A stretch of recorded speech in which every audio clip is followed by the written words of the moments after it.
There is one thing happening right now that you have never once been without. Not for a single second of your life.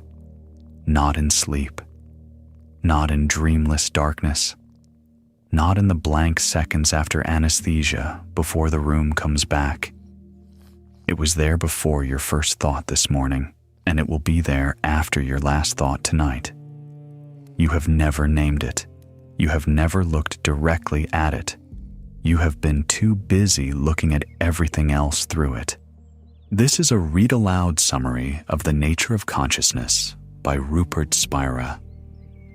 This book takes one idea, the most overlooked fact in all of human experience, and follows it all the way down until nothing is left but the truth. If you want one of these every week, subscribing takes one tap. Here is the ache this book is for. You have tried the things, the relationship that was supposed to complete you, the job that was supposed to settle you, the achievement that was supposed to quiet the low hum of not enough that runs underneath everything. And sometimes, briefly, it did. For a moment, after you got the thing, there was relief. Then the hum came back, and you went looking for the next thing. Most people spend their entire lives doing this.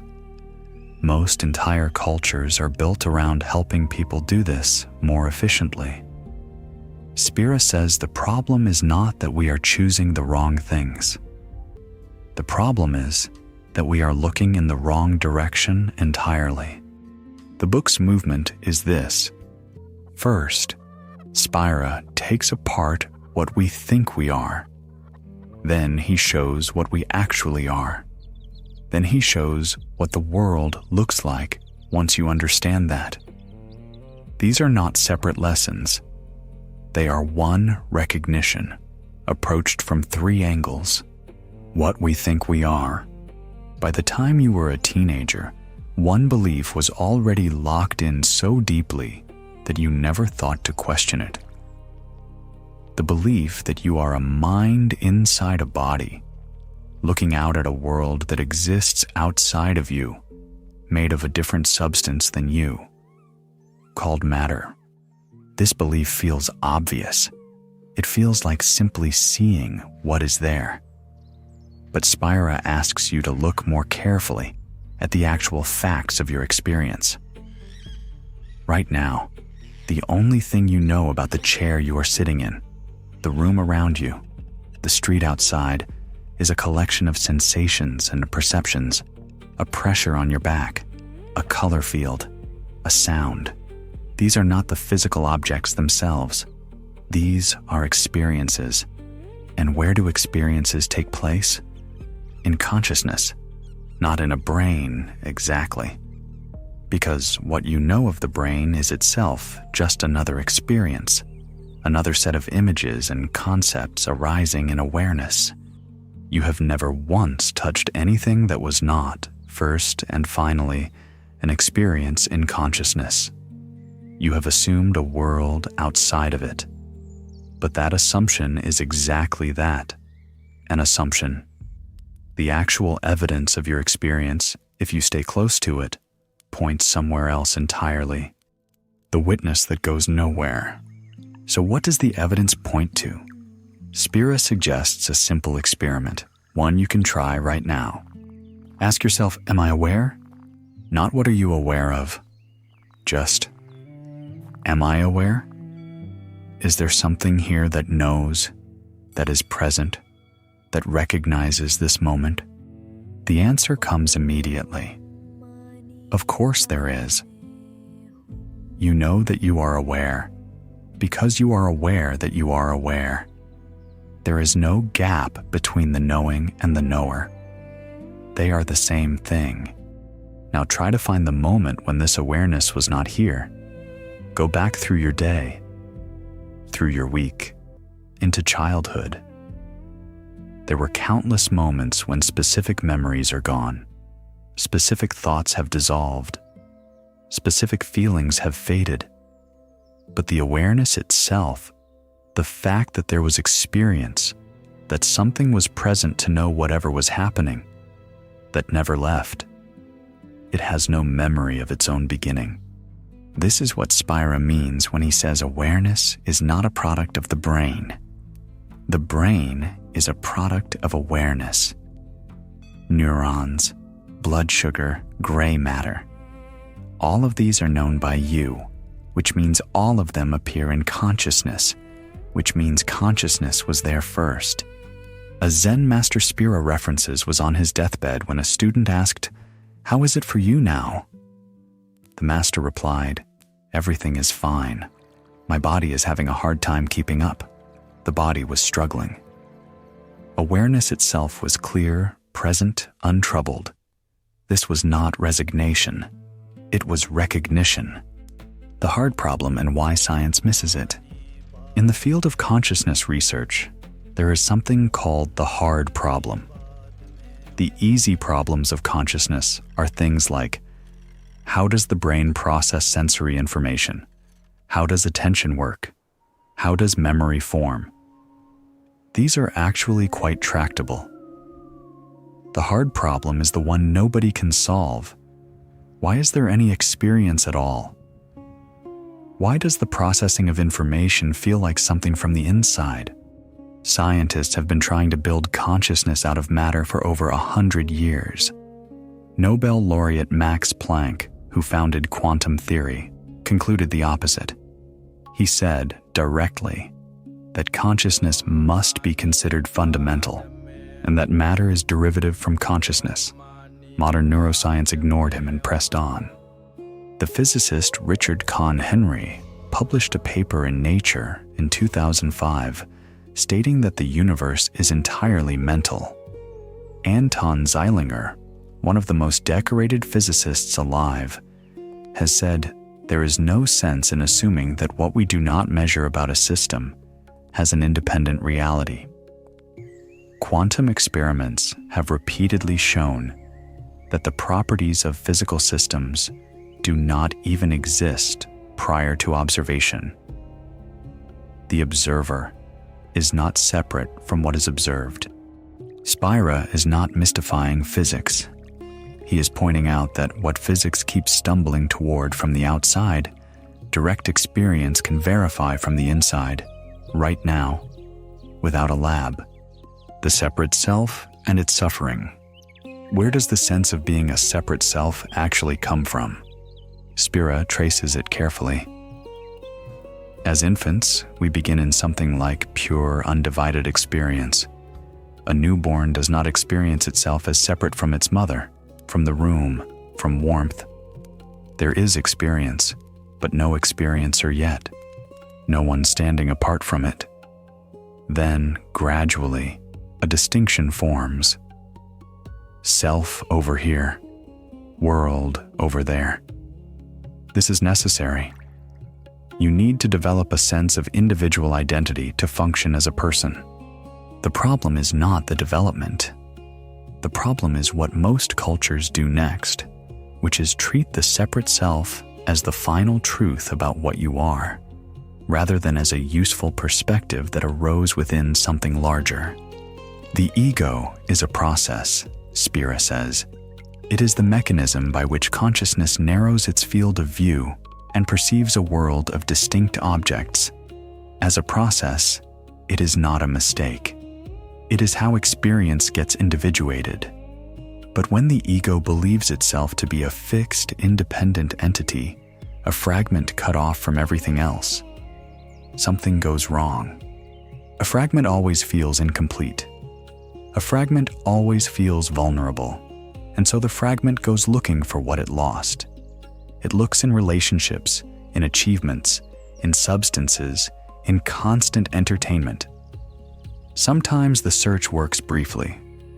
When you get the thing you wanted, or merge with another person in real intimacy, the sense of separation dissolves for a moment. The hum goes quiet, and you feel, briefly, like yourself. What Spira is saying is that the relief you feel in those moments is not coming from the object you acquired.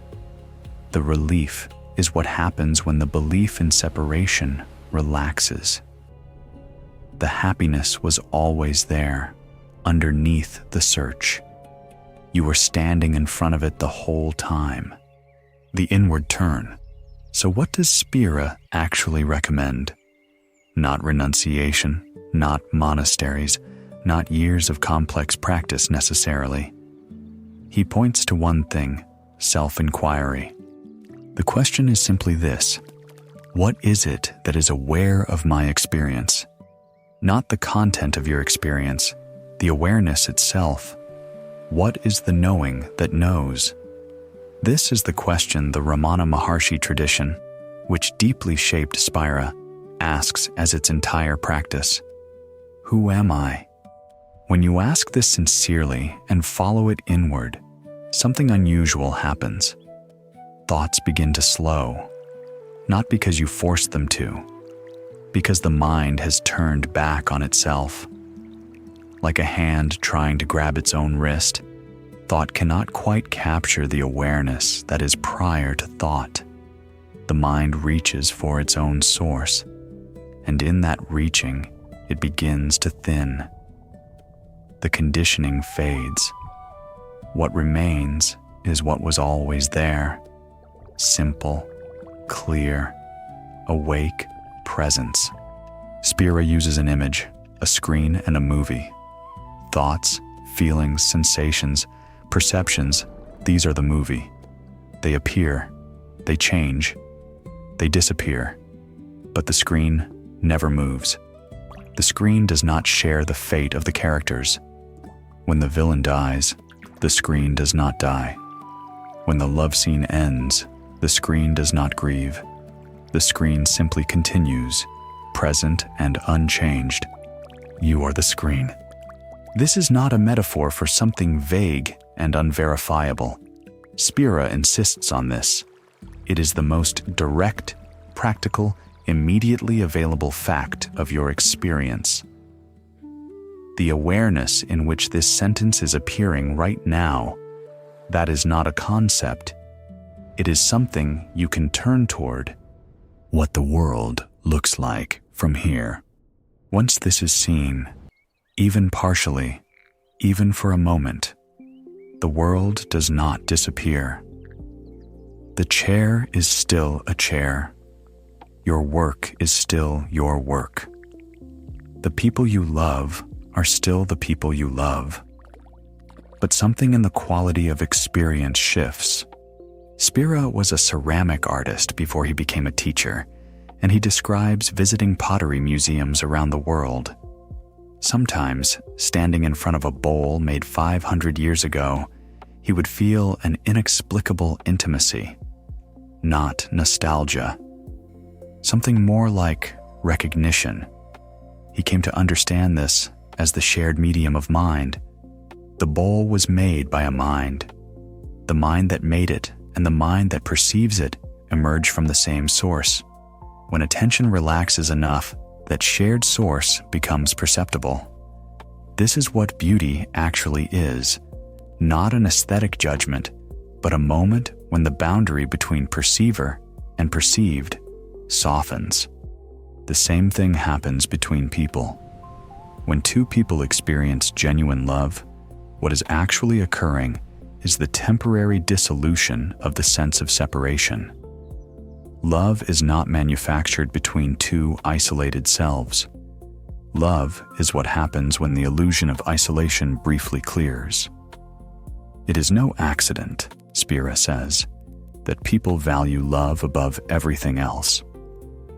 Love is the closest most people get in daily life to recognizing what they fundamentally are.